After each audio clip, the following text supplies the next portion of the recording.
who had a company called Lucifer Publishing, to write out the philosophical underpinnings of the United Nations. She turned it into something called Lucis Trust, which still to this day exists at the United Nations as a meditation room with a big black cube in the middle and 1,000 points of light coming through the roof. And she wrote the 10 rules for the one world government, which still exists at the United Nations today. And they are, okay, take God and prayer out of education. Number 2, reduce parental authority over children. Number 3, destroy the traditional Christian family structure. Number 4, if sex is free, make abortion easy and legal. 5, make divorce easy and legal, free people of the concept of traditional marriage. 6, make homosexuality the alternative lifestyle. 7, debase art, make it run mad. 8, use media to promote and change mindset. 9, create an interfaith movement without God. And 10, get governments to make all these laws and get the churches to endorse them. Let's just say the one thing not welcome at the United Nations is God. Anyway, sexualizing children, quite frankly, is preposterous and inaccurate.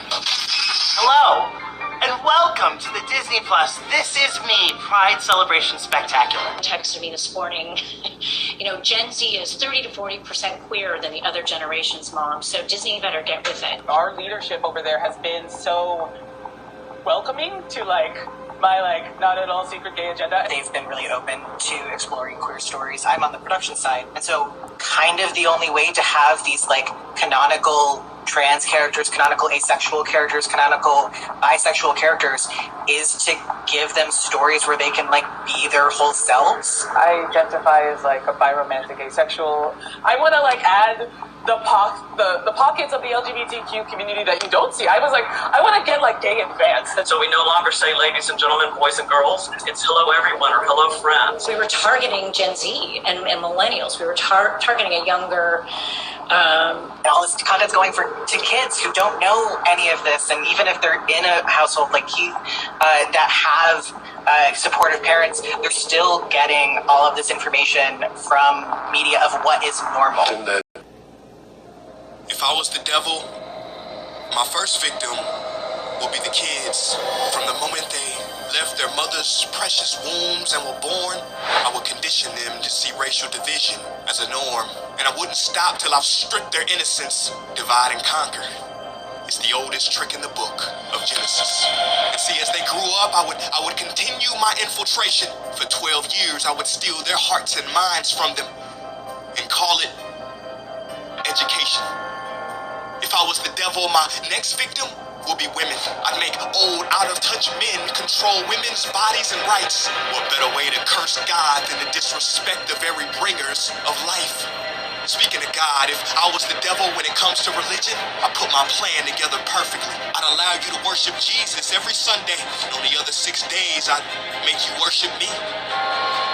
In the form of money, fame, lust, and greed, to my religion, I wouldn't need to convert you. I'd turn the 10 commandments to the 10 suggestions, and make virtue signaling more important than virtue. I give you just enough religion to hate each other, but not enough to love each other. And for my final evil strategy, I'd make you forget the whole purpose of religion was spirituality. If I was the devil, I wouldn't come dressed in a red cape and pointy horns. I'd drive a Lambo, have a pretty face and a Gucci belt on. Basically, I'd take the form of everything you ever wished for and watch you create your own hell. I don't need to torch the earth. And as far as politicians go, I'd change nothing. They're already doing my dirty work. If I was the devil low-key, I'd be behind the scenes. You wouldn't have to see me. I would normalize dysfunction and call it reality TV. And in this reality, I would attack your self-worth, making it hard to heal from. I'd show you images of fake bodies and make them more attractive than real ones. If I was the devil, I'd make you pray to technology and idolize those who created. I'd make clout the #1 drug and steal millions of lost souls as they chased it.